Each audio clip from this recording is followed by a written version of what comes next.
Good morning. We are up bright and early. It is a Friday morning, and if we are up this early, it can only mean one thing. I want to get some baby chicks. We got the notification that our baby chicks arrived at the post office. So for those of you who haven't gotten chicks yet, when you order chicks from a hatchery, they are going to come to your local post office. And you're gonna get a phone call super early in the morning that your chicks are ready for pickup. Here's the babies. They're so darn cute.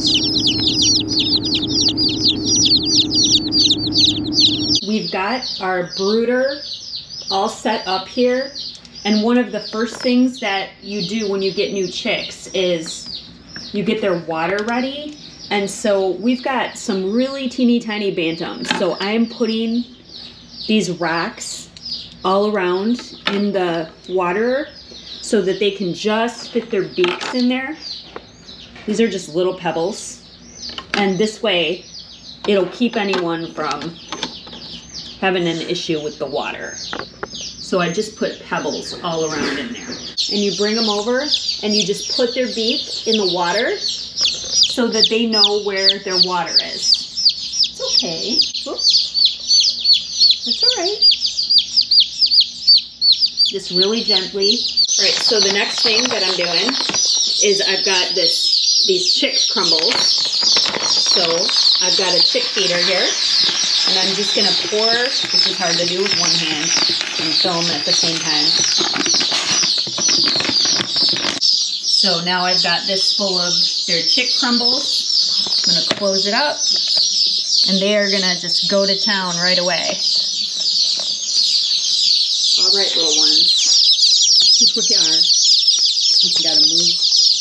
Come on, let's move you out of the way. I know. Put this down. There we are. And it's good if you can make it so they can get on both sides of it.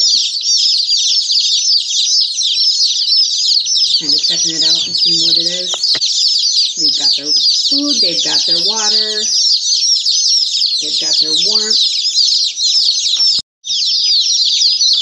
See, so they're drinking, they're eating, they're good to go. All right, good morning. Hey, it's Saturday morning here, and here in South Carolina we're supposed to get some pretty cold weather tonight, so we need to get our farm ready for this little storm that's gonna be coming in here. And we got to get our animals prepared. We're gonna give them extra straw and bedding for tonight. It's supposed to get down to I think 22 degrees tonight, so come along with us on a journey to do this. I've got some seedlings here that need to come inside for sure. Onyx is saying good morning. Onyx, look, come here, baby. Good morning, sweet boy. Barn cat army comes out every morning to greet us, and they walk us out to the barn. There's Smokey. They are such good boys. They're so helpful around the homestead. We just pruned our peach tree a little late in the season to do it, but we did it. So that's our peach tree. This tree was here when we got here. I'm assuming it's probably somewhere between, I don't know, maybe 7 and 9 years old. But we got a lot, it produced a lot last year. We got a lot of peaches, and I loved putting them in my oatmeal. Super good. And the boys like just eating them fresh. Onyx just hanging out. You're probably gonna be in the barn when it's cold, huh? I hear you purring. Smokey. These boys love each other so much. They're not from the same litter, but they really love each other a lot. It's super cute how they hang out together all the time.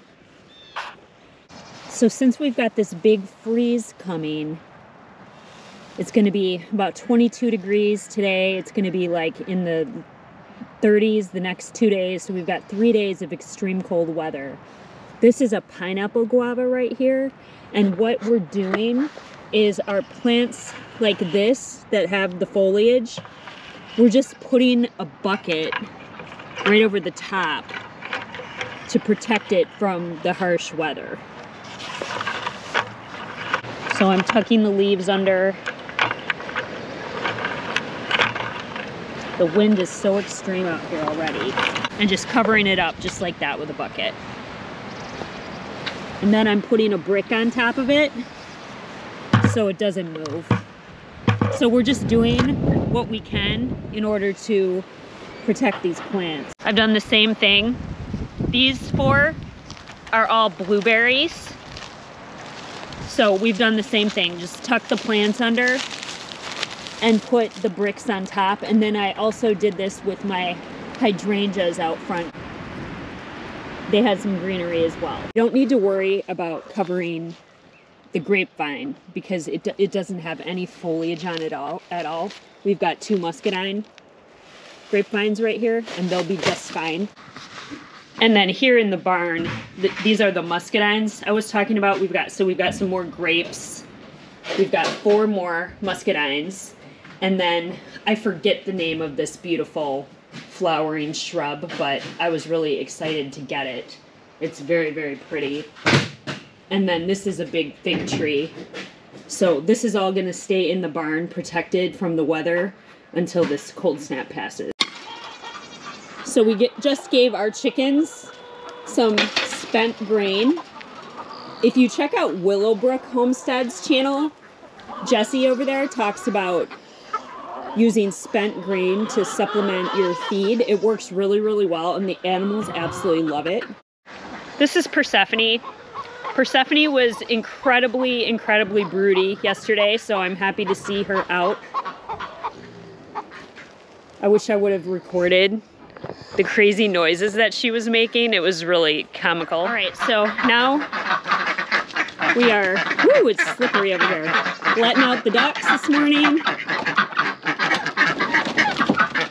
It's fun watching them walk down this ramp. We got ruins, we've got a cayuga, we've got mallards, we've got a buff duck, and then we got our Pekin duck, and our son CJ calls it the behemoth. They don't like that I'm standing in front of their ramp. I move. They go straight for their water usually. Which, ducks are incredibly messy. They don't like that I'm standing by their water either, so I'm gonna get out of here so they can get in there. So we built this duck house, and every morning we just spray it out. It's really nice and easy to clean. Didn't we use recycled deck wood to build this? Yep. And we've got some eggs in there. We made this PVC pipe feeder for the ducks. It works really, really well to give them both food and water, and it's super, super easy to clean. See, there they are in their pool. And Charlie walks over, they all get out. Now, something that's interesting about ducks tend to just put their eggs wherever they want. They're not like chickens who will go in a nesting box. We made this cute little, let me show you. Charlie made this little bench for them, thinking maybe they would lay their eggs on there, but no, they don't. That's the little bench he made for them, thinking that maybe they'd lay their eggs there. They don't do that. But what we did find interesting is our mallards actually made a little nest in both corners of their habitat. So that is one of them. And ducks are kind of unpredictable, so we don't always find eggs there, but a lot of times we do. But they don't like anything we put in place for them to lay eggs. They wanted to do their own thing. So there's the other one. And it was pretty cool because we actually caught them in the act doing that. Charlie, will you talk about this feeder a little bit? Because he can explain a little bit better how it works. So I saw in another YouTube video, this gentleman took PVC pipe and cut the top of it off and then put feed in there. And the ducks would come over and feed, and then he'd add water to it right afterwards, which kind of helps clean it out, but then the ducks also drink the water afterwards. So I literally just hooked up the PVC pipe to a hose at the end, and it's turned upside down right now, so the opening's on the bottom part. But literally, I can turn it right onto the water through the hose, and I got this little connection right over here where I've got all my hoses run, and I just got these little valves that I flip on, and I flip it on real easily, and run the water through it, so it's really slick and easy for our ducks. All right, we have a little mama over here, a little mallard mama, getting ready to lay an egg. I'm gonna try to get close to her without scaring her off so you can see. See, she's in the nest. That's probably about as closely as I can get. Let's see if I can see.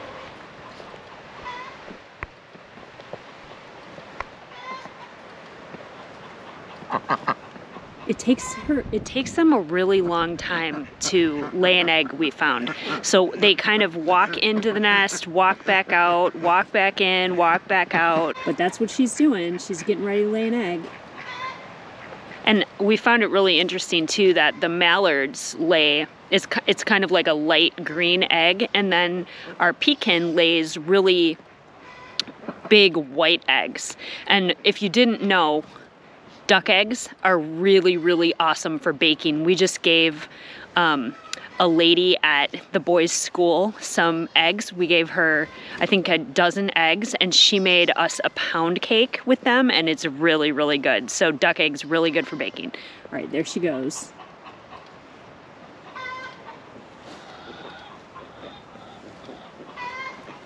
Let's see if I can just...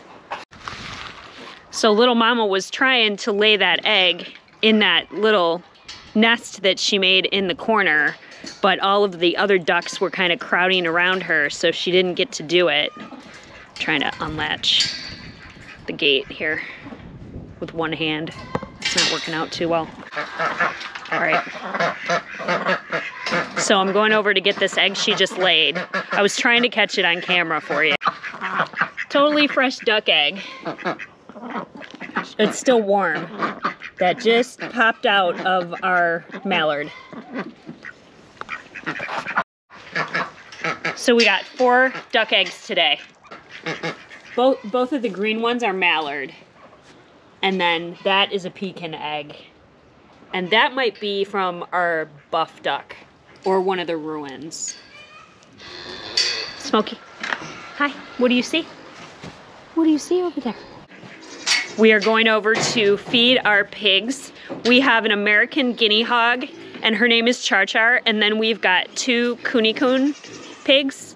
They're real sweet pigs, and if you saw our short on Randy not sharing when we first got him, it was the funniest thing ever. So here are our pigs.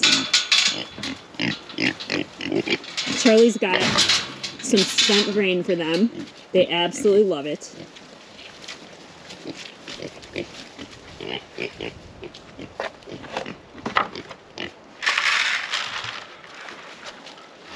There they go. Our pigs have been doing something really interesting the last couple of weeks. And I'll let Charlie explain to you what they have been doing and what they have been finding, because it's pretty cool. All right, so I put in all these fence posts around here, right? I must have put in 60 fence posts with the auger on the back of my tractor, and I'll show a video on that later.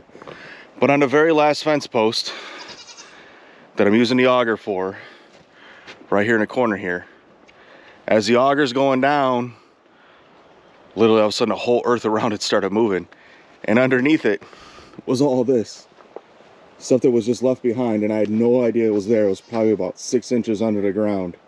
I started pulling that stuff up. So I went around trying to see if there's more metal down there before I put the pigs in, and I thought I got it all.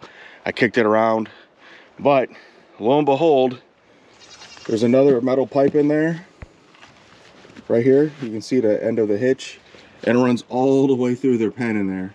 And then, as I come out here every day, I kick around inside their pen just looking to see if they found anything else. And lo and behold, I'm gonna show you their little treasures that they've dug up. They keep finding all these old metal rods that look like they're for something. They're nice and bent at a specific angle. And then the other day, they kicked up a brick.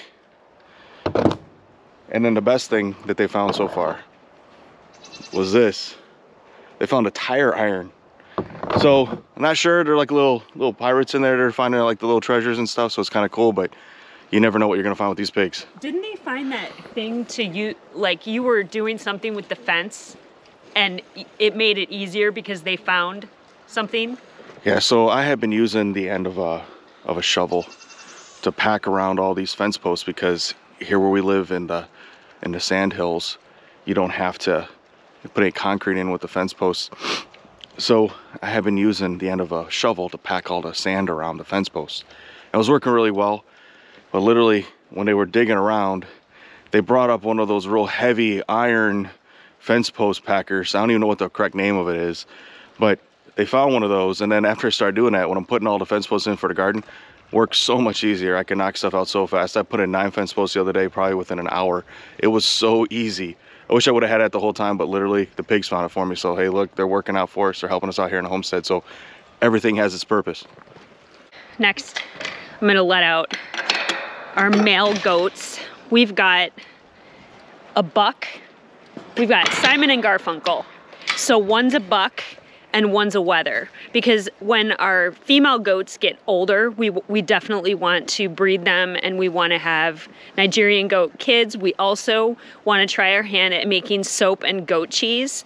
So we're really looking forward to when we're able to do that. But what I'm doing right now is I'm walking over to the goats, and I'm gonna let out Simon and Garfunkel. Hello, boys. They're super sweet boys. This is Simon right here. Hi, Simon. Are you curious about the camera? Come on out. Come on out. We need to clean your pen today. There they are, Simon and Garfunkel. And you can see that Simon is much smaller.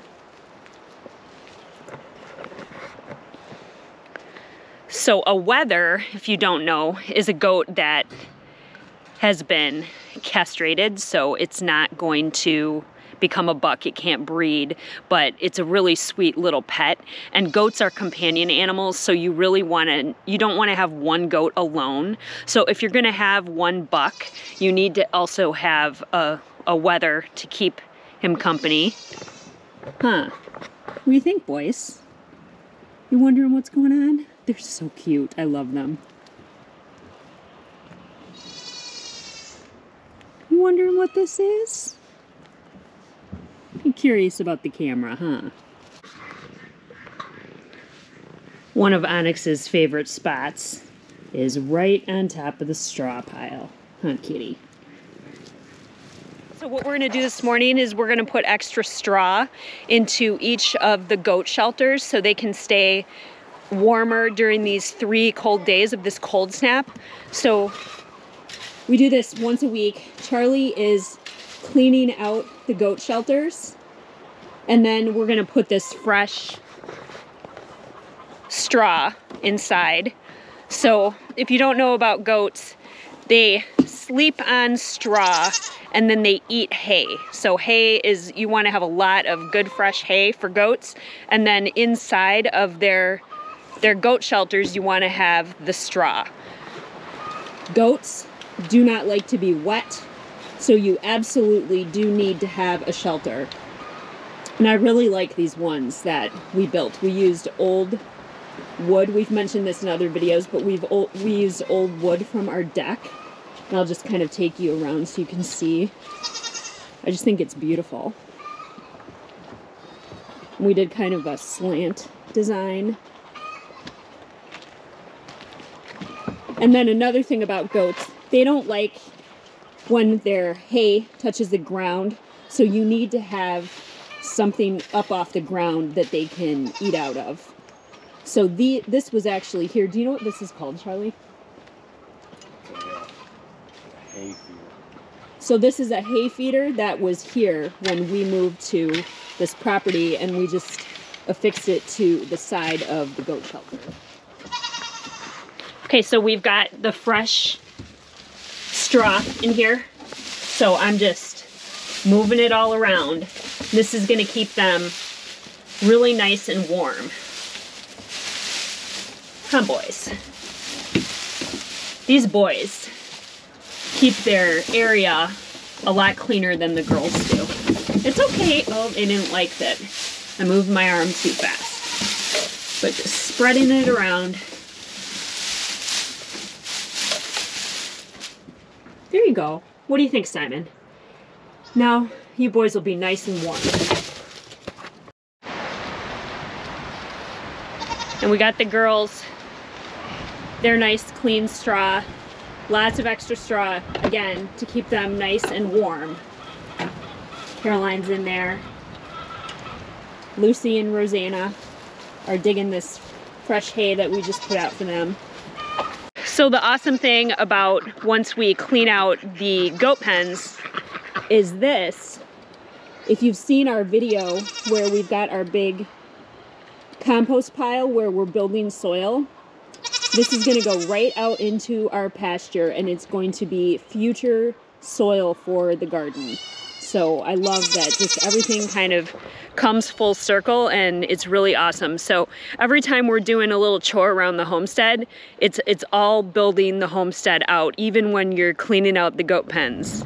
Hey, thank you so much for hanging out with us today. We feel like we got our animals and our plants that we could take care of as secure as we possibly can with this cold snap coming in. So I'm hoping that everything we did works out. I know the animals will be fine. I don't know about the plants. This is the first year that we've tried to protect plants from a cold front. So we'll see if what we did made any difference. So we like to show you this real quick. We're gonna sit down here and have some pound cake that a friend of mine made for where I work. So I gave her 1 dozen duck eggs, and she used 6, count them out, 6 duck eggs to make this pound cake. And I'll tell you what, it is absolutely amazing. Now, with me being from up north, last year, another person at my work made me a pound cake, and I was all excited to share it with everybody there. So I went running around looking for little plates and little plastic forks for us to eat it, and everybody was kind of looking at me kind of strange. And what I did not know is that down here in the South, the proper way to eat a piece of pound cake is to go just like this. You just grab it, you pick it up, and you take a bite out of it. You don't need to use a fork. You don't put ice cream on it, none of that. So thank you for all those that I work with that teach me the right way to do it down here in the South. So I will tell you, this is absolutely delicious pound cake. As I mentioned in this video earlier, that duck eggs really do make a big difference in baking. We've never made a pound cake before. I'm from Wisconsin, Charley's from Ohio. I don't remember it being a big thing when I was a kid, but here in the South, it is a really big thing, and they are delicious. And when in Rome, right? So we are in the South, so Charley and I are excited to try to make our own pound cake, and we got this delicious homemade vanilla from our name twins on YouTube, Lisa and Charley, from Our Georgia Suburban Homestead. And we were so excited to get this from them, and we're going to attempt, like I said, we've never done it before, it'll be our first time. We're gonna attempt to make a bourbon vanilla pound cake. We're gonna film that for you, and we're excited about it, excited to use this vanilla from our friends. And thank you so much for hanging out with us. If you like what you see, you love our content, definitely subscribe. You wanna hit that bell so you know when we have new videos coming up. And thank you so much for supporting our channel. Have a blessed evening, everyone.